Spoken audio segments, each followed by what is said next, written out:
Good morning, ladies and gentlemen,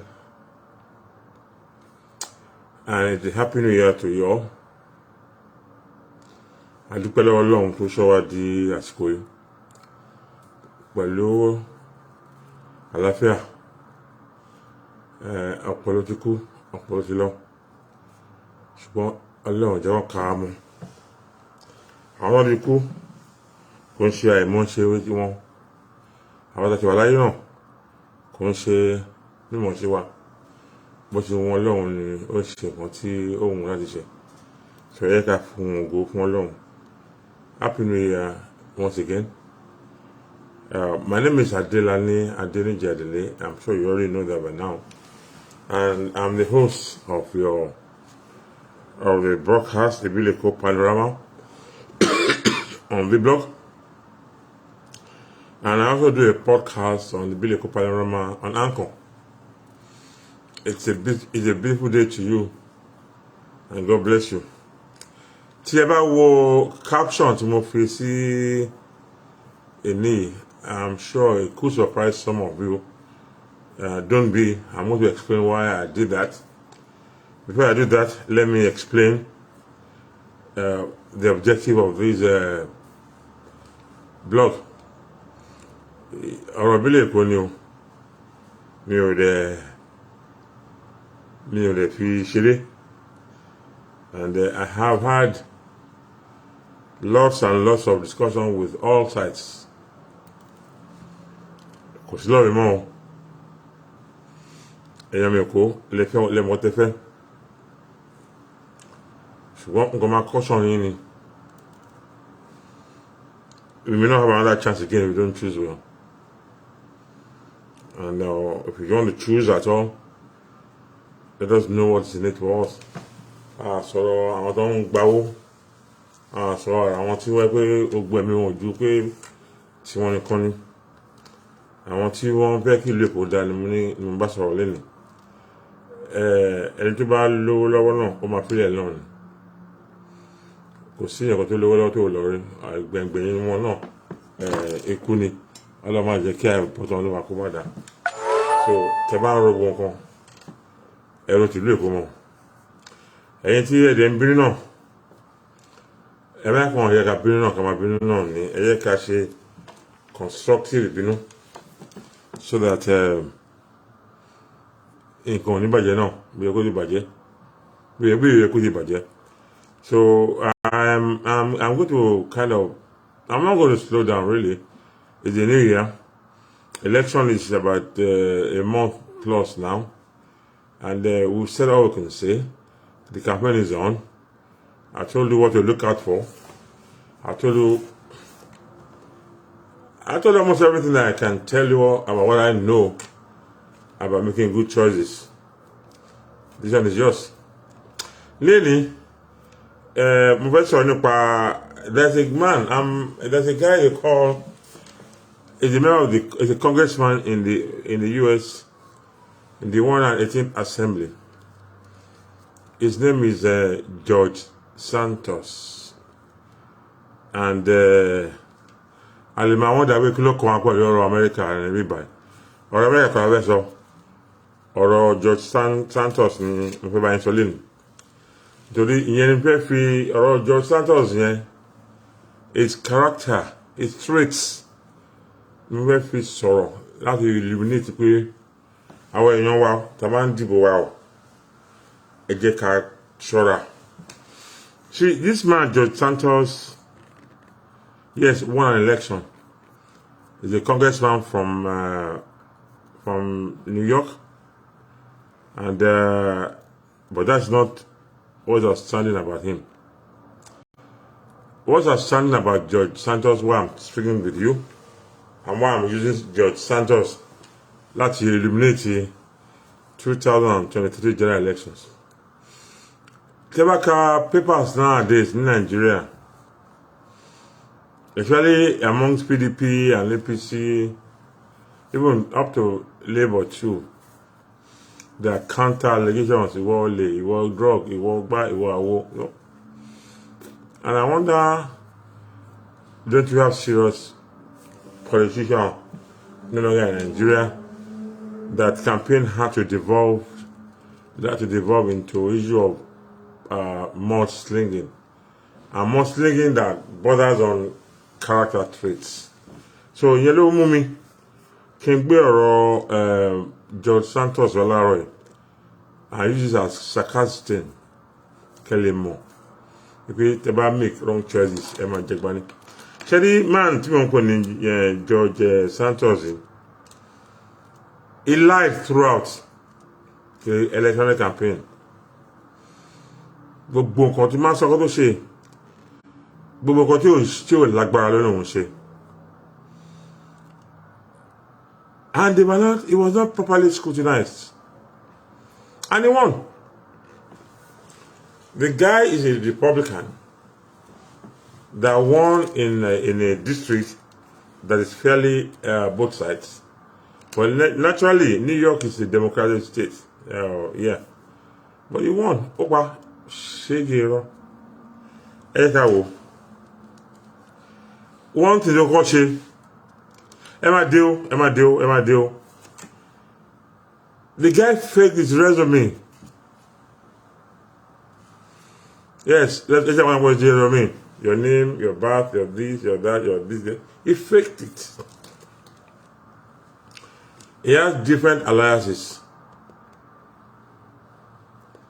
Sometimes it was Santos.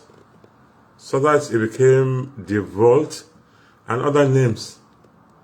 So, and to my different aliases, it makes it almost impossible for, in the heat of the campaigns, it makes it almost impossible for people to really trace his background. Odeshe, Omuje.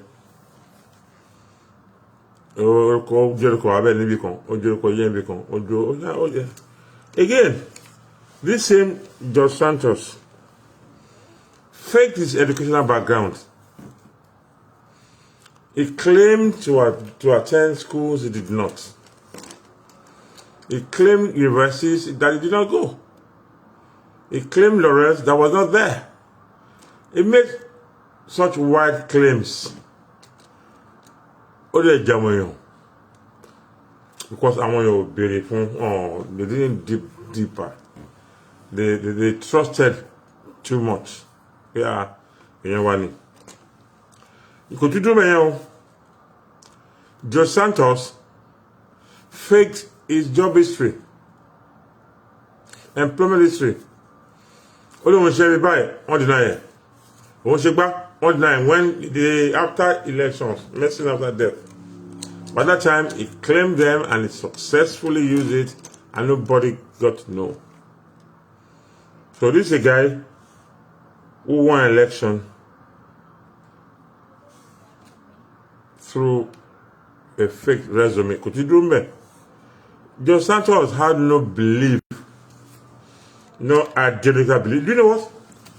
He claimed to be a Jew, a descendant of a grandson or a grandchild of an Holocaust victim. So well, I'm on Holocaust. See you in Germany. And you know that in New York, I want you to spawn back on. And of course, like Abayoba, Abibo no name, Awusa no name, Ama identified with that one. He claimed to be of Jewish descent. Right, he's Spanish. Ojeon, they voted for him. So you see, illuminate here.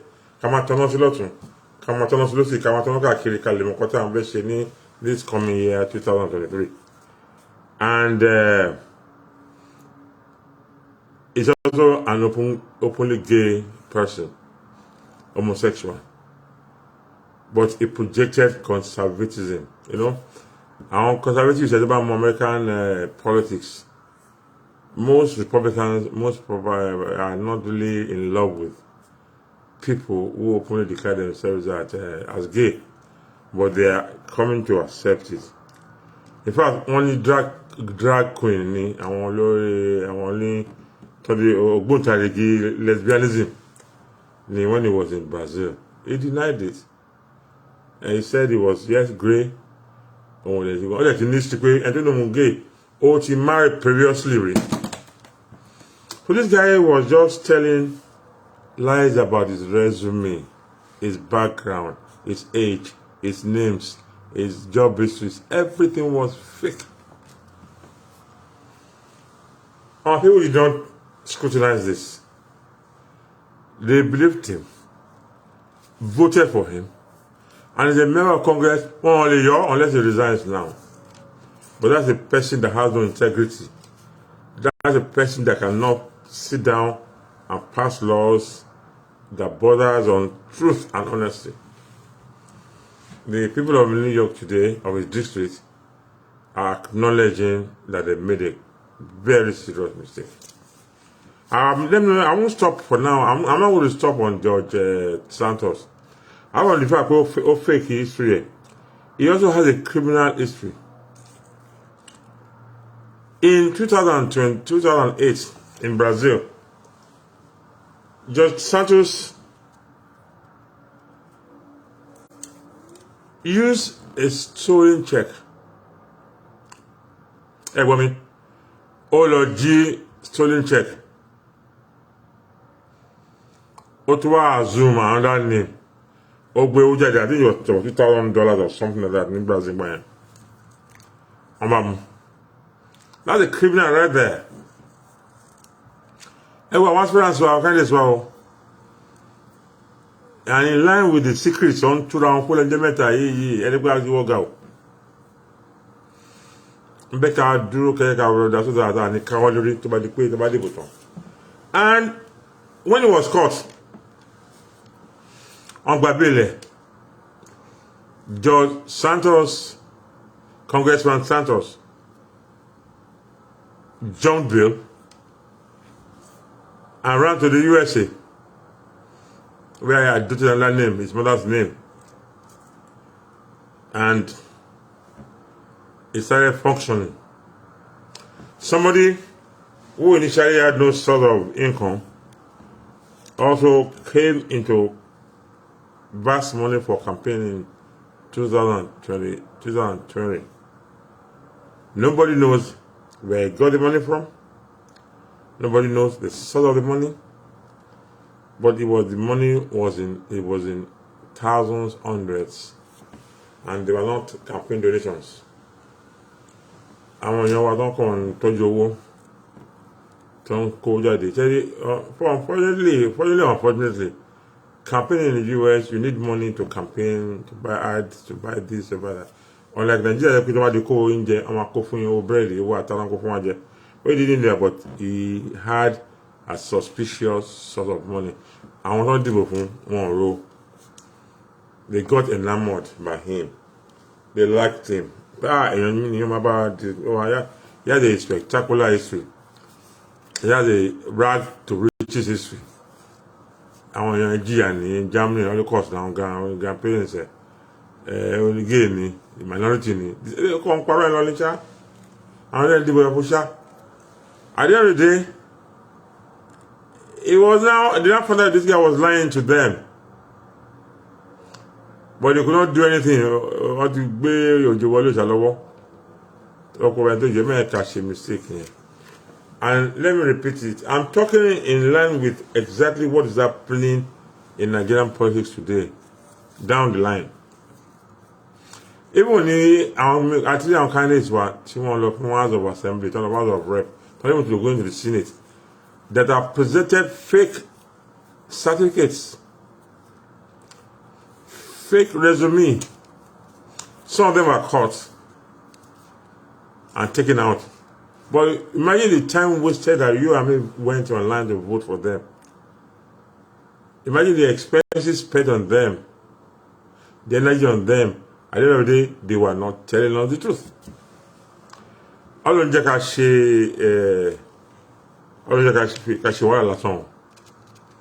so any candidate I study one now. I saw that clown. Dino, EFCC, arrest Bola, EFCC, arrest Obi. We another similar clown. Keyamo, he will go to court. Emma Atiku, Emma, and that other guy, FFK, so what on sorrow shamelessly. They are telling us that there are no better people in Nigeria except people with solid past. And somebody with solid past is George Santos, Congressman Santos. He has been sworn in into the 118th Congress Assembly of the United States of America, but he's having it difficult to perform because the scandal is so much that day in, day out is making the news. Negative news. They don't turn you off in house in Congress. Similarly, this same guy, terrible guy, there's a veteran. So I'm going to veteran. Veterans are people who are military people who fought wars, who are discharged honorably. And there was one that had a dog. Maybe by animals are treasured. Especially animals that aid veterans, maybe for mobility or for sight, whatever. So one for one maybe. George Shi Okuroko NGO that takes care of pets. And he got involved with a veteran, Tony Aja, Tony Cancer. Or they lost to go fund. Or they raise the war. Or they call $3,000. Kako Kofumani, you see, that is the person that Americans in New York did not scrutinize. Erojoli, who says that he's not going to corrupt the house. Somebody who has no values, somebody who is dishonest, is a member of the Congress. Do you know that also this same Santos was involved in a Ponzi scheme? It'd be a kind of 419. To my there's a project, there is some business, but some deals. Tabak bole, be out, but I can't but man she, tamam, money doubler, or that kind of thing. Whereas it was fake.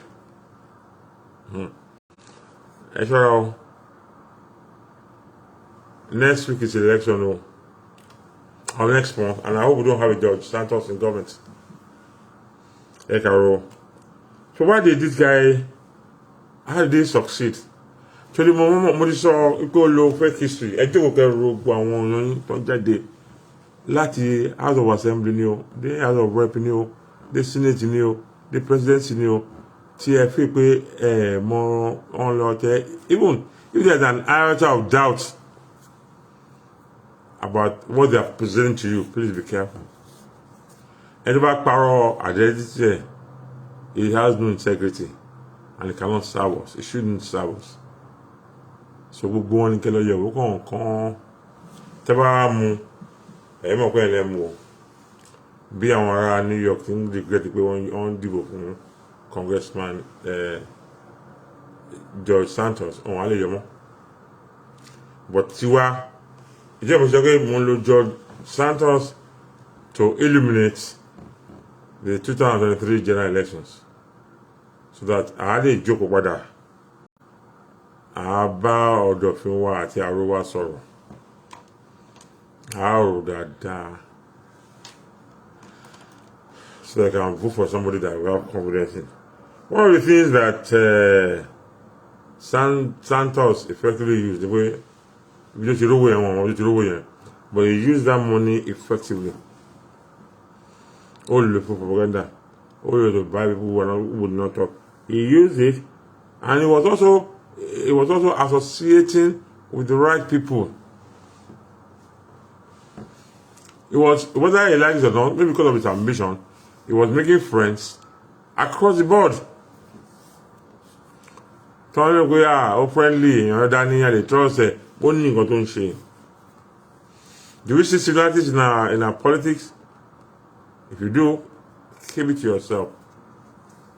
But note that when you are sitting down and you are making a decision to vote, it's not, my own is not for you. Everybody might be home.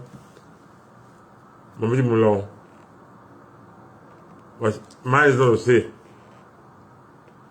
Mine is to tell you, bring instances to you.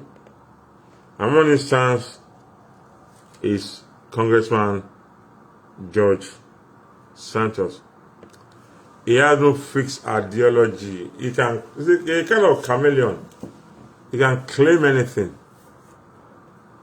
Today he will be a Jewish sympathizer. Tomorrow is anti-abortion. Today is pro-gay. Very contradictory extremes. Look on don't say. And what you now know about George Santos? And he has been elected now. But let me now tell you the way people are reacting here in the US. They are regretting that they voted for him. Or there is nothing they can do anymore. It is sworn in. The only thing that I can take him out is only investigated now on several things.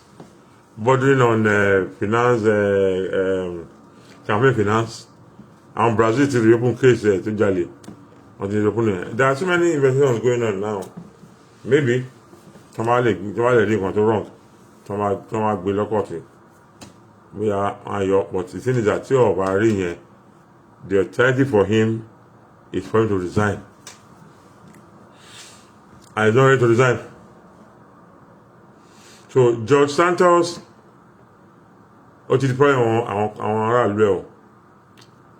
unfortunately, he's serving in the US Congress. If you elect a wrong man, first Illuminating was specific about crime now. One will take side. But let's just assume that if you elect a wrong person, that will be your image for the next 4 years. Let's assume you elected an armed robber, a known armed robber as your president. Gbogbo aráyé ti mọ̀ pé armed robber ni man yìí.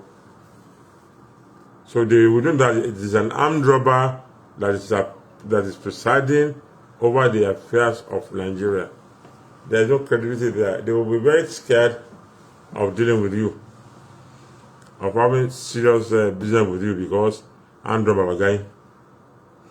So, tí ẹ bá ń rò pé wọ́n fún lówó kan, ẹ rántí pé whatever you do today is going to affect this country. Whatever choice you make will affect.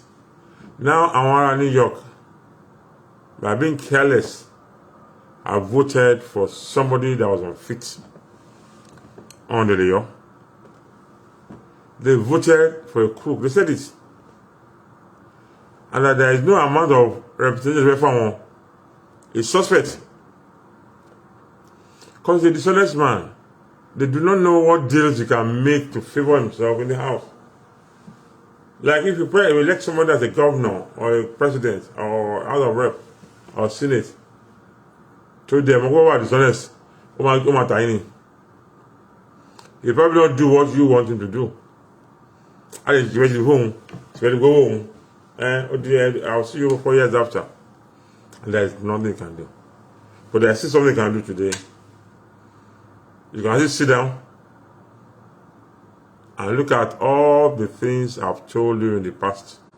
I spoke a lot of this last year of what you look out for in your candidates, what they tell you, their antecedents, how they have performed. Don't get carried away by propaganda. But by mistake, no. They employ people who are experts in human psychology, so my dying book. Whatever knowledge they have, you have your own knowledge too.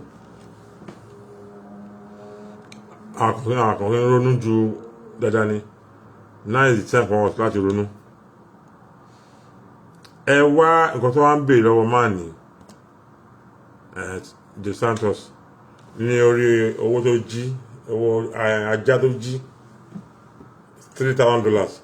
Wọ́n ní kí wọ́n demand it. Oh, yeah. Can you demand the money stolen? Can you demand for the money stolen by politicians? I don't know now. I want to know. I cannot. But here, can you imagine you elect somebody as your House of Rep or Senate? And I go call you GPT. Okay. Tó bá gba owó ẹ̀ tán, ẹ bá ní kó dáwọ́ padà ńkọ́ tó bá náà ń dá padà kan pé kán lọ́pọ̀ ọ́ tó bá dá padà ó lè ṣe nínà. See, I'm being careful not to be specific. Wọ́n ní àbọ̀ ọ̀rọ̀ là ń sọ fún ẹni tó bá gbọ́n. Tó bá dín ní mo yóò yẹ ẹ padà ní o. Àbọ̀ ọ̀rọ̀ là ń sọ fún ẹni tó bá gbọ́n. Tó bá dínú ẹ̀ á jẹ́ kó yé òun dáadáa. I'm giving us a chance now to have deeper thoughts about what we're going to do next month. So, I just came online today to briefly talk about George Santos and the situation in Nigeria. There are so many similarities about George Santos and some of the characters that are parading themselves to be your president. That's why I called about fake resume. Did I strike a cause about criminal past? Did I strike a chord about corruption? Identity? I'm not talking about only one person. No. I'm talking about everybody that has come out to ask for the vote. Hello. Emmanuel Lori Okayo. Ìlú Kwagbo. And I'll stop for now so that Kali Roro George Santos Dada. Kali mọ̀ pé gbogbo yòókù ọwọ́ ló wà wọ́n. Once again, Happy New Year. And I pray that we have a very fruitful year in 2023. God bless us. Please, if you registered for your PVC, go there and collect it. Get ready for elections. Make your conditions serious. Make your considerations very reasonable. And go and effect your choices and who you want to represent you. Once again, God bless you. Thank you.